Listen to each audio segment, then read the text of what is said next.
सोनिया के लिए इंस्टाग्राम बनाना ही उसकी ज़िंदगी बदलने का एकमात्र रास्ता था, क्योंकि उसने ना सिर्फ बड़े-बड़े सपने देखे थे, बल्कि वह खुद एक ऐसे परिवार से आती थी, जहां उसने अपने पेरेंट्स को पैसे कमाने के लिए संघर्ष करते देखा था। उसके माता-पिता बिहार से थे और काम की तलाश में दिल्ली आकर बस गए थे। पूरी फैमिली वेस्ट दिल्ली के नागलोई में एक किराए के घर में रहती थी। सोनिया के पिता जानवरों को चारा बेचते थे और माँ घर-घर जाकर काम करती थी। पैसों की कमी के चलते सोनिया को 10वीं के बाद स्कूल छोड़ना पड़ा, लेकिन उसने सपने देखना नहीं छोड़ा। वह अपनी फैमिली को इस गरीबी के दलदल से निकालना चाहती थी और चाहती थी कि उसका खुद का एक घर हो। इसलिए उसने सोशल मीडिया इन्फ्लुएंसर बनने का फैसला लिया। पढ़ाई छूटने के बाद उसने अपनी कुछ सेविंग से एक स्मार्टफ़ोन खरीदा और इंस्टाग्राम पर काम करना शुरू किया। जब पेरेंट्स काम करने के लिए घर से चले जाते, तो वह घर के सारे काम निपटाने के बाद दिन भर रील्स बनाती रहती। वह कॉन्फिडेंट थी कि अगर वह रेगुलरली कंटेंट अपलोड करती रहेगी, तो एक दिन उसकी फैंस फॉलोइंग इतनी बढ़ जाएगी कि उसे पेड अपॉर्चुनिटी मिलने लगेगी। वह अक्सर अपनी रील्स को शूट करने के बाद दिल्ली के शहर के पॉपुलर स्पॉट्स जैसे कनॉट प्लेस भी जाती। इसके रिजल्ट भी उसे दिखने लगे जब उसकी फॉलोइंग बढ़ने लगी। इन सब के साथ उसने सिलाई का भी काम सीखना शुरू किया, ताकि वह रील्स के लिए खुद के डिजाइनर कपड़े सिल सके।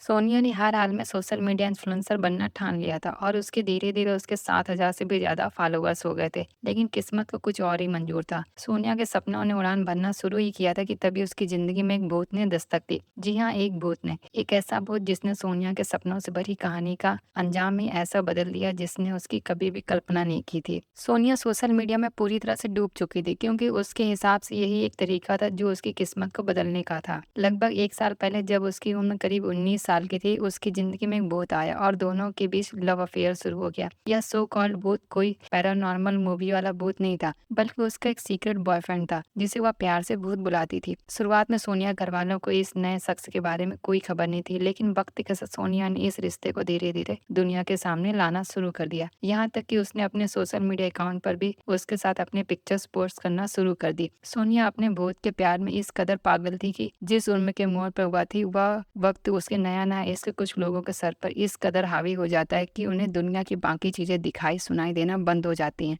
सोनिया के साथ भी कुछ ऐसा ही हुआ। सोनिया की नेचर में कुछ विजुअल बदलाव दिखने लगे थे, जिससे उसकी बहन और माँ ने भाप लिया था। उन्हें या तो पता था कि सोनिया किसी से प्यार करती है, लेकिन वह कौन है, कहाँ रहता है, क्या करता है, इसका अंदाजा उन्हें बिल्कुल भी नहीं था। जब जब उन्होंने इस बारे में सोनिया से बात करने की कोशिश की, तो उसने वही घिसा-पिटा जवाब दिया कि उसका नाम भूत है। वह दिन-रात फ़ोन पर बात करती, उसकी पोस्ट, रील, स्टोरी और फ़ोन कंटेंट हर तरफ सिर्फ भूत का ही जिक्र रहता है। लेकिन सोनिया के दिलो-दिमाग में इस सो कॉल्ड लवर भूत का भूत सवार होना उसे एक दर्दनाक अंजाम की ओर ले जाने वाला था। अगस्त 2024 में सोनिया की मां रजनी देवी ने नोटिस किया कि सोनिया ने घर के बाहर जाना अचानक बंद कर दिया है, जबकि पहले वह मुश्किल से ही घर में पूरा दिन रहती थी। उनकी शंका तब यकीन में बदल गई जब रिपोर्ट से पता चला कि उसकी मात्र 20 साल की बेटी सोनिया उस वक्त 5 महीने की गर्भवती थी। यहाँ से कहानी उस दिशा में करवट ले रही है जिसका अंजाम अच्छा नहीं है। इसलिए पहले सोनिया की इस लव अफेयर को समझते हैं और फिर सभी सबूतों की गहनता से जांच करेंगे। सोनिया ने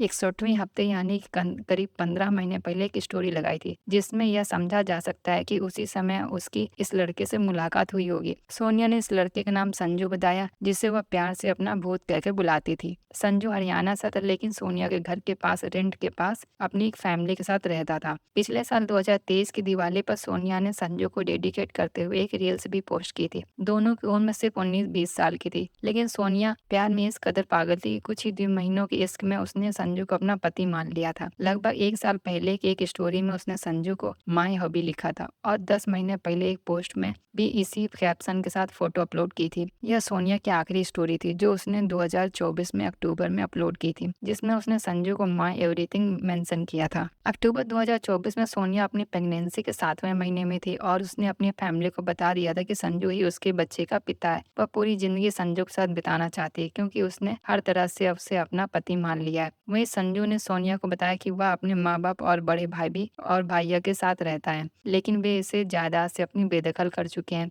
डिलीवरी डेट नजदीक आ रही थी और सोनिया अपनी नई जिंदगी की शुरुआत के लिए उत्साहित थी। भले ही उसकी संजू से कोई शादी नहीं हुई थी, फिर भी 20 अक्टूबर 2024 को सोनिया ने करवा चौथ का व्रत रखा था उनकी इतनी कम उम्र की बेटी जो न सिर्फ शादी से पहले माँ बनने वाली थी बल्कि एक शादीशुदा लड़की की तरह बर्ताव कर रही थी। यह देखकर उनकी फैमिली मजबूर हो गई और उन्होंने उसके इस रिश्ते को स्वीकार कर लिया। करवा चौथ की पूजा के अगले दिन यानी 21 अक्टूबर 2024 की सुबह 4 बजे सोनिया अपना सारा सामान पैक कर घर से निकल गई। जाते जाते उसने अपनी बहन से कहा कि संजू की माँ और उसे अपनी कभी एक्सेप्ट नहीं करेंगी, इसलिए वह संजू के साथ जाकर अपना अलग घर बसाएगी। सुबह 5 बजे जब सोनिया की माँ रजनी देवी की आंख खुली तो उन्हें पता चला कि उनकी बेटी घर छोड़कर जा चुकी है। उन्होंने उसे कॉल किया पर पहले ही फोन स्विच ऑफ आ रहा था। फिर कुछ घंटे बाद जब उन्होंने फोन उठाया तो दूसरी तरफ से आवाज आई, मैं संजू बोल रहा हूँ, तुम्हारी बेटी तुमसे बहुत नफरत करती है और वह किसी से भी बात नहीं करना चाहती है। तुम लोग उसे बार बार फोन कर परेशान करना बंद कर दो। सोनिया की माँ ने गुजारिश की कि आखिर या तो बता दो मेरी बेटी कहाँ है और कैसी है, लेकिन संजू ने बात करवाने से मना कर दिया। पूरे दिन उसकी कोशिश नाकाम रही और सोनिया से संपर्क नहीं हो पाया। उसी रात 11 बजे जब सोनिया के भाई मनीष ने फिर उसे कॉल किया तो संजू ने वही जवाब दिया, लेकिन इस बार मनीष को बैकग्राउंड में कुछ शोर सुनाई दे रहा था, मानो संजू के साथ कुछ और भी लोग हों।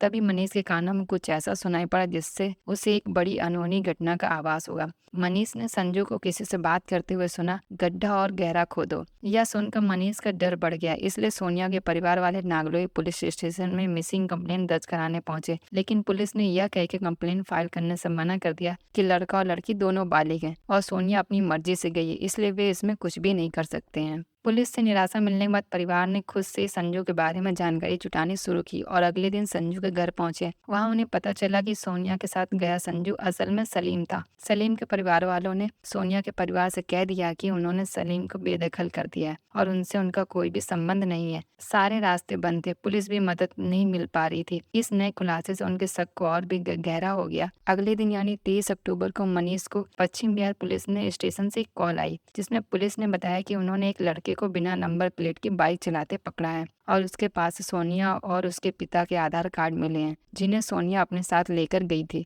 मनीष ने फौरन नागलोई पुलिस स्टेशन जाकर इस बारे में सूचना दी, जिसके बाद पुलिस की एक टीम उस लड़के को पश्चिम बिहार पुलिस स्टेशन से नागलोई पुलिस स्टेशन लेकर आएगी। पकड़ा गया लड़का कोई और नहीं बल्कि वही सलीम उर्फ संजू था। पुलिस ने उससे सोनिया के बारे में पूछा तो उसने पहले तो कहा कि वह किसी से मतलब नहीं रखना चाहती है, लेकिन जब पुलिस ने सलीम से सख्ती से पूछताछ की तब उसने सच उगलना शुरू किया। यह सच एक ऐसी साजिश थी जिसमें सोनिया को बड़ी चालाकी से फंसाया गया था। 21 अक्टूबर की सुबह जब सोनिया घर से सारा सामान लेकर निकली तो सलीम उसे कार से पिक करने के लिए आया था, जो उसने रेंट पर ली थी। रास्ते में उसने अपने 2 दोस्त पंकज और ऋतिक को भी पिकअप के लिया और सभी रोहतक के लिए निकल पड़े। सोनिया जिसे सलीम ने संजू बनाकर धोखा दिया था, उसे शादी करने का दबाव डाल दी थी, क्योंकि सलीम शादी के नाम पर उसे इंतजार करने को कहता रहता था। गाड़ी बहादुरगढ़ से रोहतक के बीच हाईवे पर थी। जब शादी को लेकर दोनों के बीच झगड़ा शुरू हो गया तो सोनिया अपना सब कुछ छोड़कर उसके साथ घर बसाने का सपना लेकर निकली थी। सलीम जानता था कि सोनिया अब शादी की जिद पर अड़ चुकी, इसलिए उसने पहले से ही साजिश रच ली थी और यह सब उसके प्लान का हिस्सा था।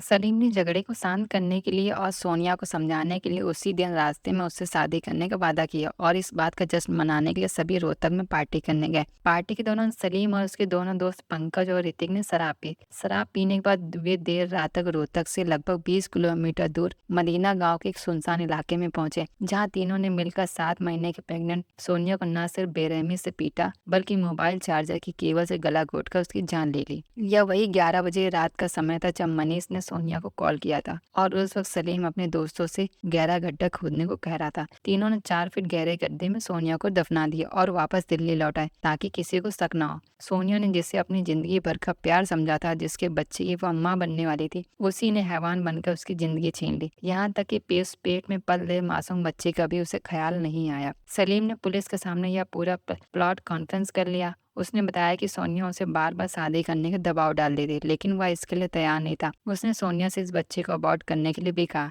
लेकिन सोनिया हर कीमत पर यह बच्चा चाहती थी और उसके साथ घर बसाने की जिद कर रही थी। इसी कारण सलीम ने सोनिया को हमेशा के लिए रास्ते से हटाने का निर्णय लिया। सलीम ने बड़े ही प्लानिंग से सोनिया को अपने प्यार के जाल में फंसाया था। उसने न केवल अपना नाम संजू बताया बल्कि हिंदू धर्म होने से पूरा नाटक किया। इन दोनों ही फोटोज में आप देख सकते हैं। अगर आप ध्यान से देखेंगे तो पाएंगे उसने हाथों में कड़ा पहन रखा है। सोनिया के साथ रहते हुए वह कभी कभी माथे पर टीका भी लगा लेता और सभी हिंदू त्योहार मनाता। सोनिया के मोहल्ले वालों ने पुलिस को बताया कि इस लड़के को अक्सर सोनिया के घर उस वक्त आते जाते देखा गया जब वह घर पर अकेली होती थी। सबसे चौंकाने वाली बात यह है कि जब उसने जब हमने गहराई से रिसर्च की तो हमें पता चला कि सोनिया की हत्या करने के बाद उसने अपने इंस्टा आईडी का यूजर नेम एस संजू 17 से बदलकर एस सलीम 17 कर लिया है। दो बातें अब बिल्कुल भी अनसुलझी हैं। पहली, क्या सोनिया को अंत तक उसकी असली पहचान का पता चल गया था? और दूसरी, क्या सोनिया पहली लड़की थी जो उसके जाल में फंसी, या इससे पहले भी उसने इसी तरह लड़कियों को फंसाया था? क्योंकि उसकी इंस्टा आईडी का लॉग बताता है कि उसने अपना यूजर नेम 10 बार बदला था। लेकिन एक बात जो बिल्कुल भी स्पष्ट है वह यह है कि सलीम का इरादा सोनिया से के साथ न केवल शारीरिक संबंध बनाने का था, उसने अपनी हवस मिटाने के लिए सोनिया से प्यार का ढोंग रचा, शादी का वादा किया और उससे संबंध बनाए, जिसके चलते वह गर्भवती हो गई थी। सोनिया का प्यार वास्तव में एक शैतान निकला, जिसे वह कभी सच्चा प्रेम था ही नहीं। दुर्भाग्यवश काफी कोशिशों के बाद भी हमें बाकी दो अपराधियों पंकज और रीति की कोई तस्वीर नहीं मिल पाई। फिलहाल सभी अपराधी गिरफ्तार कर लिए गए और सोनिया के परिवार वाले इस बात से स्तब्ध हैं कि जिस सलीम के घर वाले पहले उसे बेदखल करने की बात कर रहे थे, वही अब उसे बचाने की पूरी कोशिश कर रहे हैं। उन्होंने तो यहाँ तक कहा था कि वह सलीम से संबंध नहीं रखते हैं। शायद सलीम ने यह बेदखली का नाटक इसलिए रचा था ताकि सोनिया कभी उसके घर ना जा सके और ना ही उसकी असली पहचान जान सके। सोनिया आज इस दुनिया में नहीं है, लेकिन यह केस उन सभी लड़कियों के लिए एक सबक है जो प्यार में आंखें बंद कर अपना सब कुछ लुटाने को तैयार हो जाती हैं। यह जरूरी नहीं कि जो इरादा आपके दिल में हो वही सामने वाले एक व्यक्ति के भी दिल में हो। आज के समय में नकाब पहनकर धोखा देना आसान है। इसका मतलब यह नहीं कि आप हर किसी पर शक करने लगे, लेकिन रिश्तों में आगे बढ़ने से पहले थोड़ा समय लें, थोड़ा ठहरें। जैसे उबलते पानी में अपना चेहरा साफ नहीं दिखाई देता, वैसे ही भावनाओं में घिरा दिल सही गलत को समझने में असमर्थ होता है। तो यह था आज का केस। अपना ख्याल रखें, मिलते हैं अगले केस के साथ। अगर आप क्राइम केस ऑडियो फॉर्म में सुनना चाहते हैं तो हमारे चैनल को फॉलो करें।